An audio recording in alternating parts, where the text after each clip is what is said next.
Sur President, u ovvju minn dak kollu li smajna li lan ta' dan l-abbozz u li ntejbu l-ħajja tal-individwu jew persuna biex jgħix skont il-ġeneru li l-aktar li hu komdu għalih fis-soċjetà.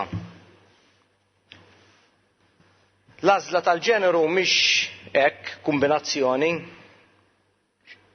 bħal xi ħadd iqum filgħodu u jiddeċiedi li jsir mara jew raġel. Hemm diversi raġunijiet mediċi u soċjali li b'mod dirett jew indirett jinfluwenzaw il-ġeneru tal-individwu. U importanti li wieħed jifhem li l-istess raġunijiet kemm waħedhom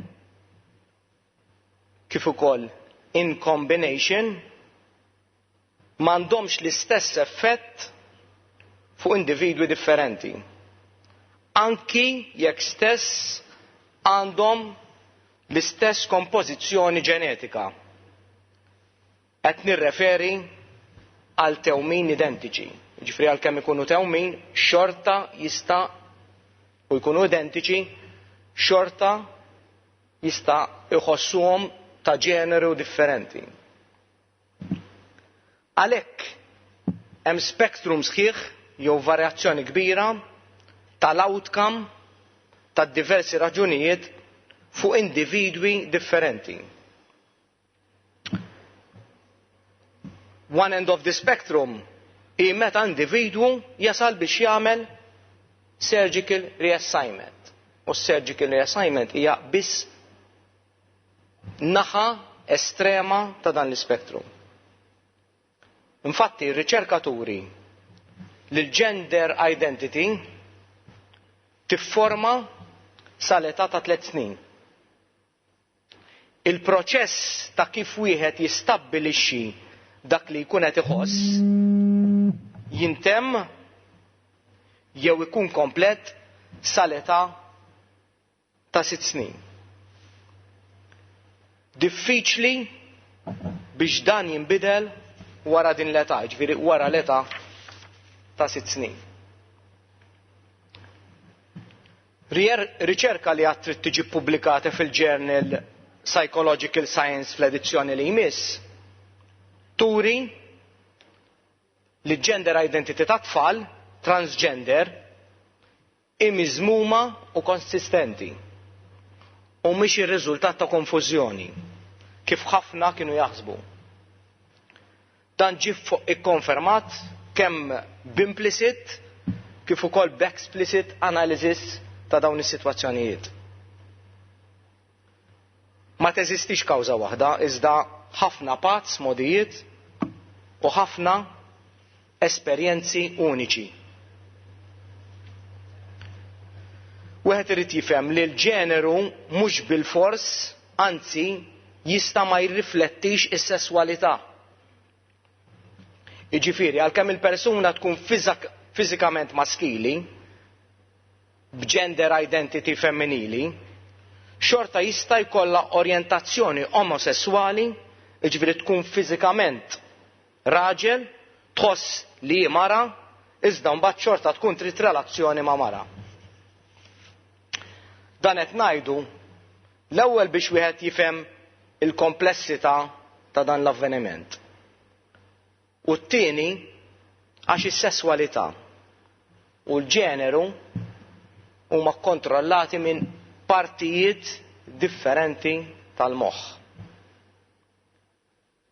Din l-interazzjoni komplessa hi r-riżultat ta' dak li jiġri qabel it-twelid, jiġifieri il-ġenetika u l-effetti ormonali fuq il-moħħ tat-tarbija fil-ġuf.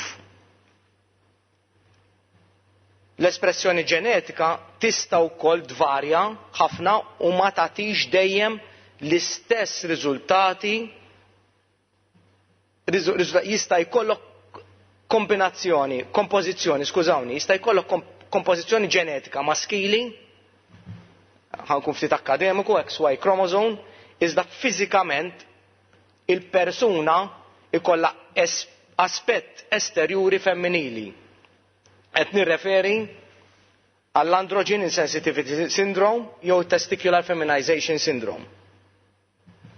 Jista' jkollok kompożizzjoni fejn is-sex chromosome komposti b'mod differenti flok XY jew XX jista' jkollok XXY jew XYY.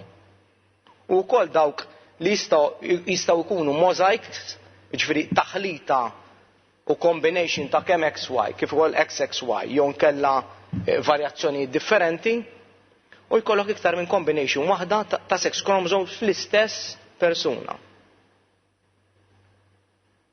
Sur President, dawn is-sitwazzjonijiet jirriżultaw f'intersex jew aħjar ambigwità sesswali fl-aspett fiżiku tal-individwu.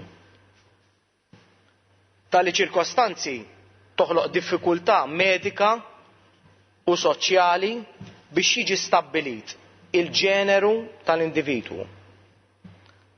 Għalhekk, għalkemm l-esperti ħajatu opinjoni medika lil ġenituri ta' kif għandna jew għandha jew għandu jiġi mrobbi l-individwu jew persuna, dan qatt ma jista' jkun 100% għax il-psike tal-individwu tvarja minn individwu għall-ieħor għall-istess formazzjoni ġenetika. Qed nistressja di biex wieħed jifhem li dan ma jsir xejn b'kapriċċ. Is-sajke hija xi ħaġa partikolari u mhix dijanjosi medika. Hemm fatturi ormonali u ambjentali fuq il-moħħ tal-individwu li ma jistgħux ikunu ddijanjożati fil-laboratorju. Hemm diversi teoriji ta' kif dan jiġri, iżda fl-aħħar mill-aħħar dak li jħoss l-individwu jew persuna imur lil minn kull teorija medika. Sur President, din il-liġi ħat tagħmel il-ħajja ta' dawn il-persuni li huma maqbuda ġo fiżiku estranju għal ġeneru li jħossu aktar aċċettabbli b'inqas konflitti interni u esterni mas-soċjetà li jgħixu fiha. Fejn tkun din ħad tkun iktar ġusta u tiffaċilita l-integrazzjoni tal-persuna.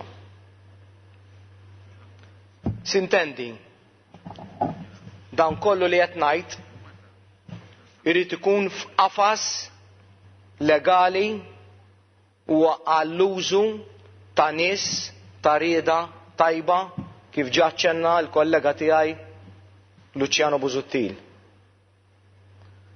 Aħna bħala leġislaturi irridu noqogħdu attenti biex il-liġi tħares u tagħti dak li hu mistħoq lil dawn il-persuni.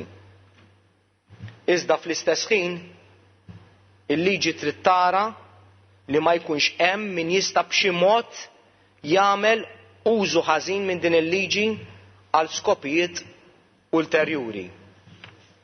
Ma rridx noqgħod nidħol f'ċirkostanzi partikolari, iżda hemm diversi ċirkostanzi fejn jekk ma noqogħdux attenti din il-liġi tista' tiġi abbużata. Għalhekk minħabba ċ-ċirkostanzi tal-ħajta jista' persuna tagħżel li tibdel il-ġeneru u dan irridu noqogħdu attenti. Għalhekk, Sur President, biex aħna nagħmlu l-ġid minn din il-liġi naraw li tali eventwalitajiet ma jkunux possibbli.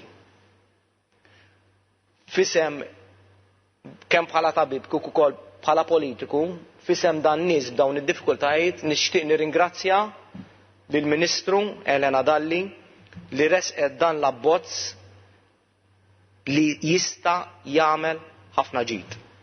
Grazzi, Sur President. Grazzi lek, Onorevoli Deo De Battista. Aktar rimarki?